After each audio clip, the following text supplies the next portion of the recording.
Come on now, Peter, Goran said in mock encouragement to my kneeling frame. You really should rise to the occasion. There, emerging from the darkness with inscrutable expressions on their faces, stood the figures of my parents. They walked slowly, deliberately, toward where I stood. Then they separated, my mother headed to my left, and my father pacing around to my right. They were flanking me. Their faces showed neither joy nor sadness. My breathing became shallow. No! No! You're not! This isn't real! I began to heave. I thought of the last time that I had seen them, lying so still. Their faces had been expressionless then too. I panicked. This is not who you are. This is not who you are! I brandished the sword at my mother, then turned to face my father, trying to back away from them both at once. I know what I saw when I went to visit Pastor Duncan. It wasn't him. It wasn't real. I turned and pointed the sword at Goran, but I knew that it would be impossible to intimidate him as I continued to back away from where he was standing. I could see him smile. These are nothing more than the demons I've been carrying inside myself, I shouted at Goran. The tip of my sword quivered. He threw his hands out in a mock shrug. If you're quite sure, Peter, then put actions to your words. My parents now flanked me equally on both sides, 180 degrees apart from one another. They each stood about 20 feet from me. They were still for a moment, then began to enclose me. Peter? Goran's voice echoed in the cavernous room. Why do you show so much fear of the demons that guide your life? I darted quickly away so that I was no longer in between my parents. They simply turned and began walking to my new location. They seemed so patient with me. This may be the first time that I have met you, Peter. Goran's voice boomed throughout the room, as though the walls themselves were talking to me. But you've encountered me so many times throughout your life. I ran behind one of the fires on the floor, but quickly realized how bad of an idea that was when my mother walked around one side and my father circled the other. Down here, you can see me as a man, but out there, I could only exist as a phenomenon. People learn to live with all numbers of demons in their lives, but become so frightened when they see us for what we are. No one fears the devil, Peter. It's finding out that he's been living inside you the whole time that causes you to run away screaming. I ran and leapt over the fire just before my parents could reach me. I tumbled to the ground, dropping the sword as I landed. I have dodged the flames, but they still burned as I passed them. You've seen me so many times, Peter. You accepted me then. I looked up from the ground, chest still heaving. You remember that accident during your senior year of high school. My breath stopped short. His wicked smile wildened. 1 car wreck, 4 high schoolers, 4 grieving families. Your good friend Ryan, who had wanted to spend time with you that night, was one of them. My blood turned to ice despite the heat. That was me. I stood up and grabbed the sword. My parents continued to be just a few steps behind. Everyone blamed everything. Themselves, each other, the victims, the people who were there, the ones who weren't. But it was just happenstance. And that was harder to accept than reason. In the end, though, everyone had to accept it and move on. They gave in to the fact that there was no explanation. Peter, I am the bad thing that happens for no reason. Tears were running down my cheeks. Losing Ryan just before high school graduation had fundamentally changed who I was, and it came right on the cusp of adulthood. In many ways, it had been the transition. But it made you more responsible, Goran continued.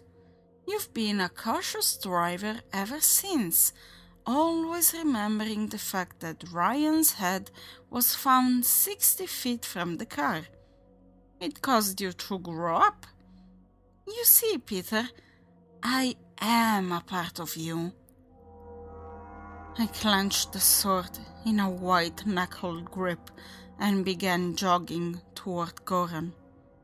The thought of causing him pain flooded my mind. For a moment, I could think of nothing else. He threw his hands out as though to embrace me. Yes, Peter, yes. I stopped. It is impossible, completely impossible, to kill any one of them while a demon still lives inside.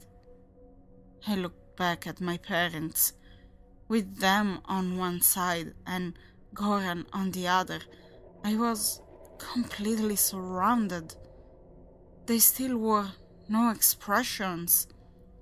I turned toward them. It's inevitable, Peter, Goran continued slowly from behind me. I've only been able to exist outside this place as action, as an event, in the same way that particles and waves can switch back and forth but never be both at once. But it's time for things to change. It's time for you to open that door. I looked back at the entrance to the room where the metal barrier still closed off my escape. He was right. This was inevitable. I was suddenly struck by a thought. If these beings were not my parents, wouldn't my actual family be able to talk to me still? Would they hear me in hell? I whipped out the book and read as fast as I could. If you're fighting someone who is better armed than you are, son, then be wise and don't match him head on. You can't rise above, so go down. The book was ripped from my hands by my father, Demon, and it crashed to the floor. My mother, Demon, grabbed my arm. A feverish chill ran through my biceps and into my torso. In that moment, a flood of realization ran through me. I had truly not processed my parents' death. I had not dealt with a great deal of things surrounding their life either. This moment was inevitable. I ripped my arm away. It tore from her grasp easily. My father grabbed my shoulder with a vice grip. A cold fever poured down my back and crept out my neck. I felt like gel inside. I pulled myself violently from my father, then ran between them, away from Goran. My legs felt like cement, and I only made it about 5 steps. Despite the bite, the fox was waiting for you. Remember that. I turned to confront them both. A physical release and a spiritual release are often inseparable from one another. I stood squarely facing them, though my legs quaked in fear. Nausea raged through me like a stormy sea. I trembled as I spoke. Whatever you two are, you don't have to wait anymore. I could see Goran looking at me in curiosity. Mom? Dad? You hurt me. I took a deep, shaking breath. When you were alive, we never talked as openly as we should have. I stumbled at first, but the words quickly formed themselves in my mind. I held back. You held back. Your secret, it destroyed you, and may very well destroy me too. We kept our distance when we communicated. In a way, I think we were afraid of each other. The two figures continued to close in on me. I did not move. Our distance in life continued in death. I kept myself removed from dealing with the fact that I lost you both. I took in a quivering gasp. The figures were 12 feet away. I used that distance in life to run away from you in death, because facing the loss meant letting you hurt me so much more than I had believed I could hurt. So I used your mistake to keep you at my arm's length. My parent demons reached where I stood. I pointed the sword down in my right hand and made a fist.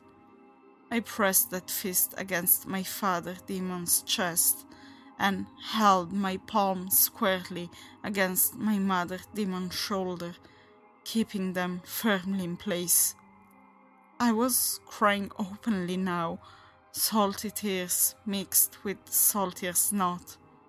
I wondered vaguely how many of history's great moments of triumph were actually sullied by the inconvenience of being human. I raised my voice. It sounded more confident than I felt. You made a mistake in hiding the truth from me. You made a mistake in keeping an emotional distance from me. You did the wrong thing because you were human. The demon parents strained against me, trying to force my arms away from them. It took all of my strength to hold them for the moment, but I knew that I would only be able to keep them at bay for a few seconds longer. I was nearly shouting now.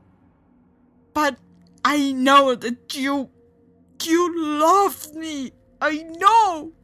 And I understand the fact would mean nothing if it came from something perfect. It can only mean anything if the person has the potential to fail. And you made me feel loved. I gasped. I cried. I slipped and dropped a knee to the floor. I couldn't hold them back anymore. The sword fell from my grip and landed on the stone with a clatter. Even if you don't say it, I said through sobs, I know how much you loved me. I let out a great sniff and looked up at Goran. He was watching stoically. But you're right about one thing, Goran, I yelled across the room. It is time to rise to the occasion. I launched myself up from the kneeling position and thrust my hands forward. My demon parents shrieked, then fell back on the stones. Each made a sickening thud. I dry heaved, then turned my head upwards. Mom! Dad! I was distant too! I was wrong! I shouted to the rafters, the sound reverberating with an energetic echo. I'm sorry! I forgive you for everything! Completely! I felt a lightness rise up from my feet and lift my shoulders. I hope you can forgive me too. And I hope you know just how much you taught me. It's the greatest regret of my life that I did not release these demons before you died. But I'm not going to embrace them any longer, even if it hurts to let them go. I looked down at the ground. The beings were scrambling to their feet. I continued in a shaking voice. Please know that I'm able to follow the lessons that you've left for me now. To be fair, I also would have doubted my ability to see them to the end. The parent demons were on their feet. I dashed to the ground and picked up the sword, then took 2 quick steps back. My head swam. There was no more waiting. It had to happen now. Remember that we are often weakest in our greatest moments of strength. Fuck, my father was so right. But you too, I shouted at the figures before me, are not my parents. I raised the sword and screamed. They would have been drinking chamomile. I slashed the sword across the man's throat, splitting open a geyser of blood. He fell to the floor. With cinnamon! I drove the sword through the woman's neck. It burst through the other side. Her eyes bulged. I yanked the sword back, and she collapsed. I lowered the weapon to my side, but remained on my own 2 feet. I was weeping uncontrollably. Thoughts wavered in my head like light reflecting off a river's surface. Did having power mean nothing more than accepting how little we can control? Am I going to be alone forever? Is solitude an angel or a demon? Do I have more demons to count? Do I have more demons than I can count? Did I just do the right thing? I opened my eyes to see a furious Goran. No, not furious. Afraid.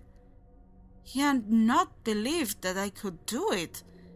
He had set me up to watch me fail, and he had not planned on what to do if his hopes went awry. I could see him now, and he could see me as well. His arms erupted in livid bright demon fire, and he charged at me. Sweat, snot, tears, blood that wasn't my own. I did not feel enwreathed in the laurels of the greatest, but it's all I had to offer the moment before me.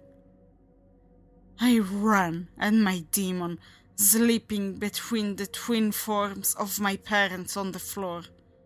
I did not have to check, but I knew that they wouldn't be rising again.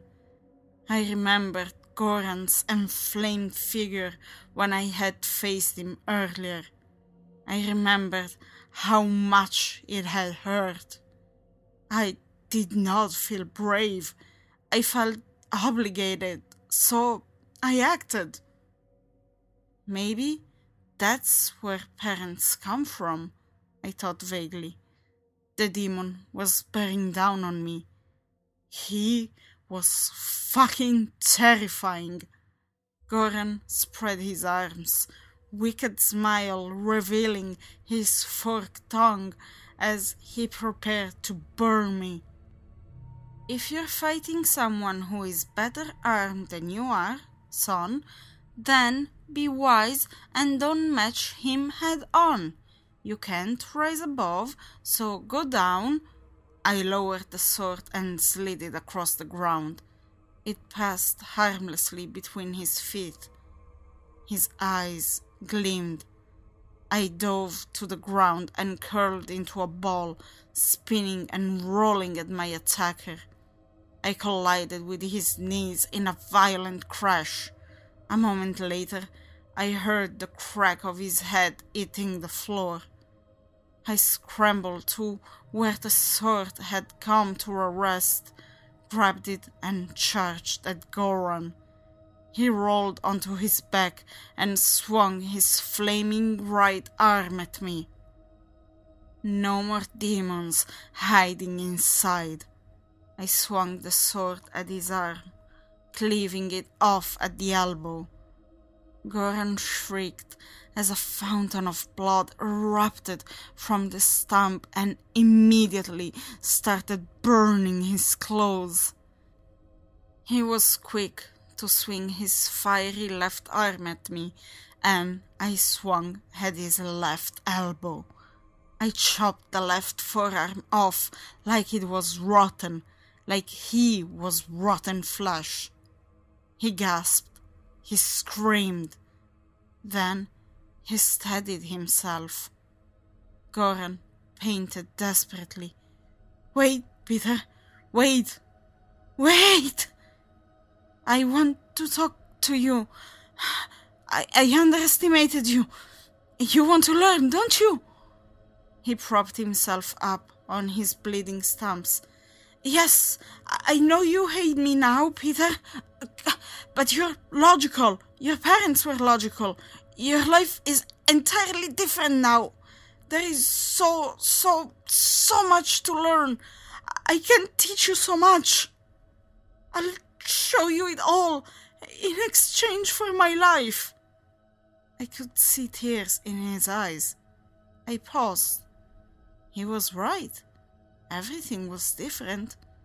The ones who could have taught me, who should have taught me, were gone. There was simply no changing that. My life would never be the same again. There was a before, now this was after. And he could teach me everything that would now define my life. I had beaten him. Did I really have to kill him? He sensed my hesitation. "There are so many things I know, Peter." He sounded weak but calm. "Tell me, how else will you learn them?" I looked down at the being that had caused me so much pain, that I had made so weak. I raised my sword. I guess I'll just have to read it in a book. I drove the sword through his skull. The tip erupted on the other side. Goran screamed for the last time. His body immediately burst into flames. The pain of the heat was intense, but I stood in place, hands on the sword in an unwavering grip. The fire was hot, but not long. The screams echoed into silence. I was soon standing over a pile of ash. Demon slayed. I knew I shouldn't. My mind told me not to. But it was a battle that my mind lost this time. So I stood over what was left of my defeated enemy. I felt a wicked smile slowly, inevitably creep across my face. The cool night air was a welcome antidote to the stifling hell below. I looked over at Sebastian. His face was the picture of serenity as he looked out onto the eastern sky. The horizon was purple, seriously considering the transition to pink. I was exhausted. I'd offered Sebastian whiskey, but he told me that he didn't drink spirited beverages. I'd offered him coffee, but he had turned me down for the same reason. So he and I sat on the roof of my parents' house, watching the sunrise, sipping chamomile. I broke the peaceful silence. I wonder how long the metal door had been unlocked before I opened it. Do you think I would have died in there if I hadn't killed Goran? Did I need a demon's release? He sipped his tea, continuing to stare at the horizon. Peter, did you really want the door to be unlocked before it was? I was flabbergasted that he would ask such a question. But then I realized that I had no retort. Thank you for waiting for me on the other side, was all I could think to say. I drained my mug. The sky was beginning to turn orange. The face of the pocket watch started to emit the smallest reflection, but my parents' book remained in shadow. Are you going to read any more of it, Peter? Sebastian asked. I sighed and put my mug back down on the roof. No, not right now. I struggled to find the words. I believe that they're still out there, wherever there is. I leaned forward and wrapped my hands around my knees. This book, it doesn't change. It's written. But my experience isn't. I don't have much of my parents anymore. I don't want to use what little is left so soon. I wish I had realized that earlier. Sebastian sipped his tea.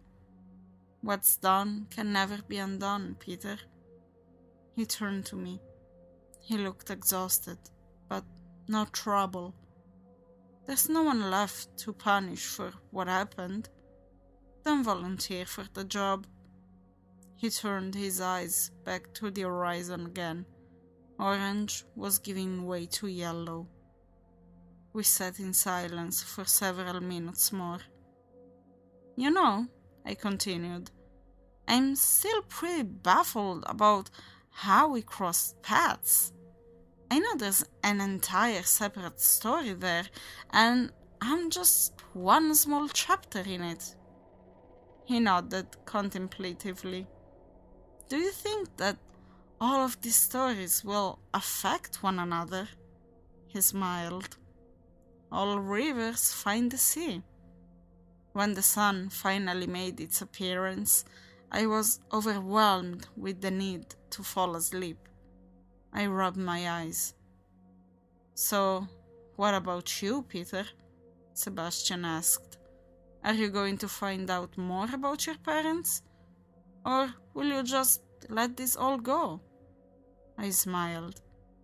No, I responded. Nah, Sebastian, there's no going back. I think that this is just the beginning.